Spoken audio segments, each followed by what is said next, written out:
Les Fiscales, l'émission qui fait le tour de l'actualité fiscale. Bonjour à toutes et à tous, bienvenue dans cette nouvelle édition des Fiscales de KPMG. Au micro, Vincent Berger. L'actualité fiscale est fortement marquée par le contexte géopolitique et ses impacts sur la croissance et le pouvoir d'achat. C'est en considération de ces événements que de premières mesures fiscales ont été prises pendant l'été et que d'autres sont à venir. Pour en parler, je suis accompagné de Marie-Pierre Haut, associée et directrice de la doctrine fiscale de KPMG Avocats. Bonjour Marie-Pierre. Bonjour Vincent, bonjour à tous.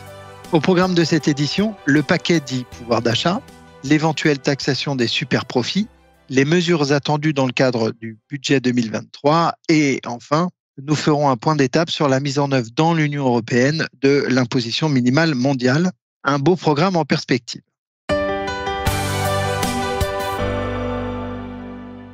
Ouvrons cette édition avec le paquet dit pouvoir d'achat. Au cœur de l'été, les parlementaires ont entériné ce paquet législatif qui comprend à la fois le projet de loi de finances rectificative 2022 et des mesures d'urgence pour la protection du pouvoir d'achat. Marie-Pierre, quelles en sont les mesures les plus significatives ? Je citerai deux mesures phares. D'une part, la contribution audiovisuelle est supprimée dès 2022 pour les particuliers comme pour les professionnels. Et d'autre part, la prime dite Macron est pérennisée. À cette occasion, elle change de nom, elle devient la prime de partage des profits. Elle peut être versée en plusieurs fois dans la limite d'une fois par trimestre et le premier versement a été fixé rétroactivement au 1er juillet 2022. Cette prime n'est pas plafonnée, mais pour bénéficier des avantages sociaux et fiscaux, elle ne doit pas excéder 3 000 € par an et par bénéficiaire, ce plafond étant doublé dans certains cas, par exemple lorsque l'entreprise dispose d'un accord d'intéressement. S'agissant de l'exonération des cotisations sociales, employeurs et salariés, celle-ci sera applicable quelle que soit la rémunération du salarié, et ce de façon rétroactive au 1er juillet dernier. Attention, l'exonération fiscale impôt sur le revenu CSG-CRDS sera, elle, seulement temporaire, puisqu'applicable jusqu'au 31 décembre 2023 et réservée aux salariés dont la rémunération annuelle est inférieure à 3 fois la valeur annuelle du SMIC. La loi de finances rectificative pour 2022, autre volet du paquet, prévoit une série de mesures de soutien du pouvoir d'achat des ménages, en agissant sur certains éléments de la rémunération des salariés. Oui, là encore, on peut citer deux exemples. L'exonération d'impôts applicable aux heures supplémentaires, qui passe de 5 000 à 7 500 € par an à compter du 1er janvier 2022, ou encore le rachat par un salarié de tout ou partie des jours de RTT acquis entre 2022 et 2025.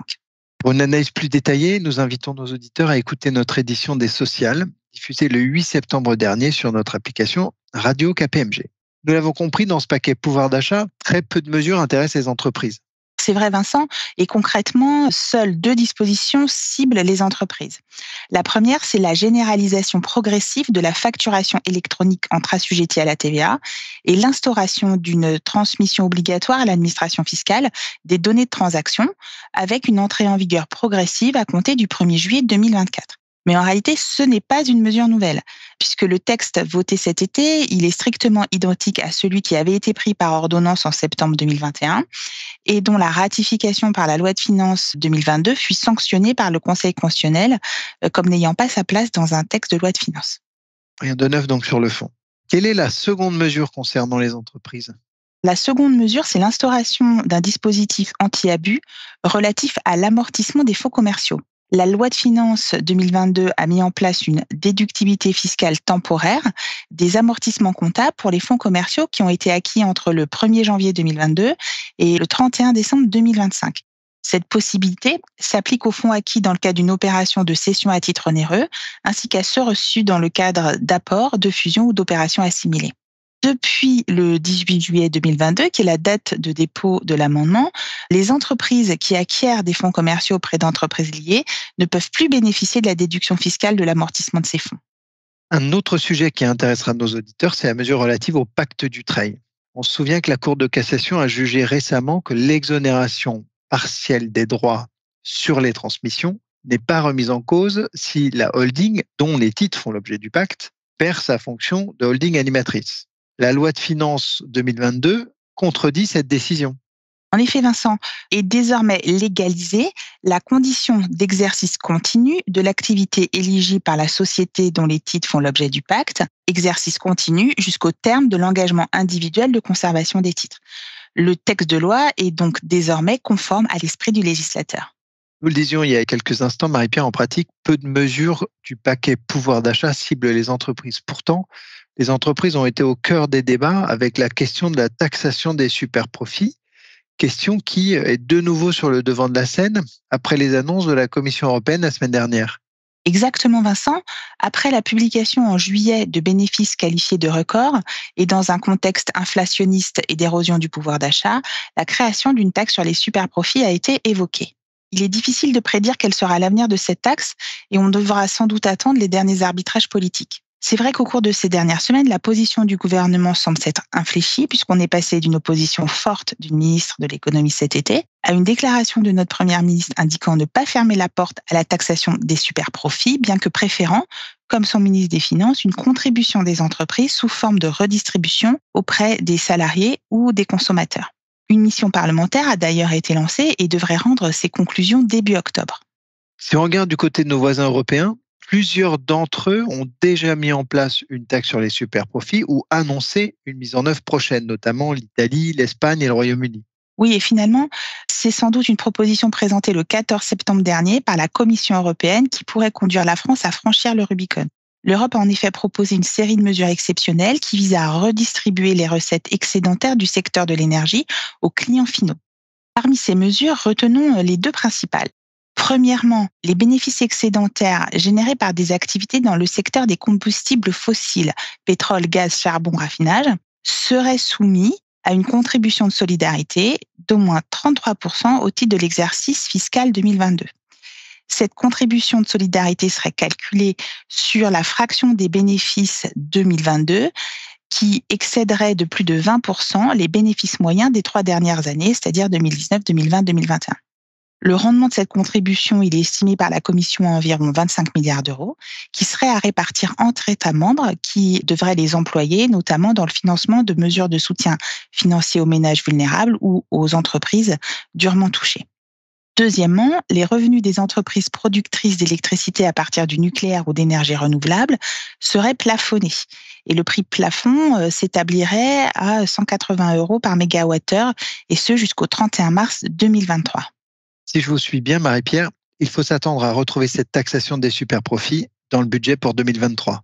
Tout dépendra quand même de la position des États membres, puisque cette mesure elle est contenue dans une proposition de règlement qui requiert un vote à la majorité qualifiée au sein du Conseil pour être approuvée. Et puis, la question de la répartition des recettes entre États membres importateurs et exportateurs d'électricité ne manquera pas de donner lieu également à de vives discussions. Affaire à suivre donc. Si on reste sur le thème du budget 2023, quelles sont les principales mesures attendues ? Le projet de loi de finances pour 2023 va être présenté en Conseil des ministres lundi prochain, le 26 septembre. Il sera examiné par les députés à compter du 4 octobre en Commission des finances et ensuite en séance publique à l'Assemblée nationale à compter du 10 octobre. La principale mesure attendue, c'est une promesse de campagne du président et c'est la suppression de la contribution sur la valeur ajoutée des entreprises, la fameuse CVAE. Elle a été annoncée comme devant disparaître intégralement en 2023, mais finalement, sa suppression pourrait s'étaler sur 2 ans, en 2023 et 2024. La deuxième mesure serait la transposition de la directive relative au CBCR public. En application de cette directive, certaines grandes multinationales vont devoir publier et rendre accessibles des informations relatives à l'impôt sur les bénéfices dus et acquittés dans chaque État membre, ainsi que dans les États tiers, publication qui, dans ce dernier cas, devra être faite sous une forme agrégée. Pour les entreprises qui clôturent le 31 décembre, cette nouvelle obligation déclarative, elle devrait s'appliquer pour la première fois à partir de l'exercice 2025. Réponse donc à partir de lundi prochain. Sur un tout autre sujet, Marie-Pierre, que nous suivons depuis plus d'1 an dans cette émission, il y a la mise en œuvre de l'imposition minimale mondiale. Les travaux de l'OCDE sur la taxation de l'économie numérique, on s'en souvient, ont donné lieu au projet BEPS 2.0 qui réunit d'une part le pilier 1 sur la réallocation des profits des grandes multinationales vers les pays de consommation et d'autre part le pilier 2 sur l'imposition minimale mondiale au taux de 15%. Si sur le premier pilier, les discussions sont encore en cours à l'OCDE, celles relatives au pilier 2 sont achevées. La question en suspens est désormais de savoir quels pays vont transposer en premier dans leur droit interne ces règles. Oui, le secrétaire général de l'OCDE considère aujourd'hui la mise en œuvre de l'impôt minimum mondial comme étant inéluctable. Les pays du G7, l'Union européenne, un certain nombre de pays du G20 ont déjà prévu de modifier leur législation nationale pour les mettre en œuvre dès 2024. Hors de l'Union européenne, on peut citer le groupe des First Followers, l'Australie, le Canada, la Nouvelle-Zélande, la Suisse et plus près de nous encore le Royaume-Uni. Dans l'Union européenne, le pilier 2 prendra la forme d'une directive, dite GLOBE, qui est en cours de discussion. En Europe, Marie-Pierre, quels progrès ont été faits dans l'adoption de cette directive GLOBE et quelles sont les chances de la voir aboutir à court ou moyen terme ? Dans l'Union européenne, on a donc ce projet de directive qui est très abouti suite à la présidence française de l'Union européenne, présidence qui a déployé toute son énergie pour assurer l'unanimité du vote des États membres. La négociation a donné lieu à 4 textes de compromis pour lever les objections des quelques États membres encore réticents, mais la Hongrie a, au dernier moment, opposé son veto. Ce qui fait que la présidence française, elle s'est achevée fin juin sans accord et que c'est désormais la République tchèque qui assure la présidence tournante de l'Union européenne jusqu'à la fin de l'année 2022 qui reprend ce travail et qui a annoncé qu'elle donnerait la priorité à l'adoption de cette directive avec l'objectif d'atteindre un vote unanime au Conseil ECOFIN du 4 octobre prochain, c'est-à-dire dans quelques jours. Dans ce contexte, quelles sont les options aujourd'hui sur la table pour l'adoption ? Il y a 3 options qui semblent pouvoir se dessiner. L'option 1, c'est convaincre la Hongrie. C'est peu probable que cette voie soit praticable au moins dans un délai raisonnable. Ce qui nous conduit à une option 2 qui est plus réaliste, qui est la mise en œuvre du mécanisme dit de la coopération renforcée, mécanisme qui peut être actionné par au moins 9 États membres lorsque les objectifs recherchés par cette coopération ne peuvent pas être atteints dans un délai raisonnable par l'Union dans son ensemble.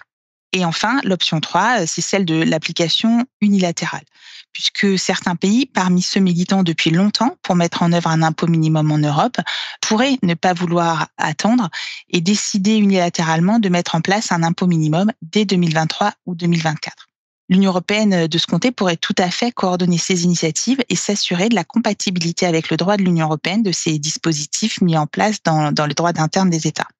Parmi les pays prêts à s'engager dans cette option 3, et non des moindres, l'Allemagne, dont le chancelier a évoqué début septembre une mise en œuvre unilatérale, sans toutefois préciser de date d'entrée en vigueur. Cette option 3 semble donc désormais être la plus probable. Effectivement, le chancelier l'a envisagé, mais l'Allemagne n'est pas seule. Dans une déclaration commune le 9 septembre dernier, 5 États membres, dont l'Allemagne, la France, l'Espagne, l'Italie, rejoints par les Pays-Bas, ont annoncé être déterminés à mettre en œuvre l'imposition minimale dès 2023, et ce par tous les moyens légaux possibles. Bruno Le Maire, notre ministre des Finances, a précisé que cela pourrait passer par une solution européenne, la coopération renforcée, l'option 2 dont nous parlions à l'instant, mais également l'option 3 dont nous parlions également, qui serait des solutions nationales coordonnées. Cette annonce, elle renforce le scénario d'une application effective pour 2024. Merci Marie-Pierre pour votre éclairage. L'actualité fiscale nous tiendra donc encore en haleine au cours des prochaines semaines et nous tiendrons bien entendu nos auditeurs informés sur les ondes de Radio KPMG. Vous pouvez suivre l'actualité fiscale et nos différentes publications à la page de KPMG Avocat sur le site kpmg.fr, sur le compte LinkedIn de KPMG France et KPMG Avocat ou encore dans l'application mobile Radio KPMG à télécharger dans l'Apple Store ou Google Play. Cette émission est maintenant terminée. Merci et à bientôt sur nos ondes. Les Fiscales, une émission de Radio KPMG.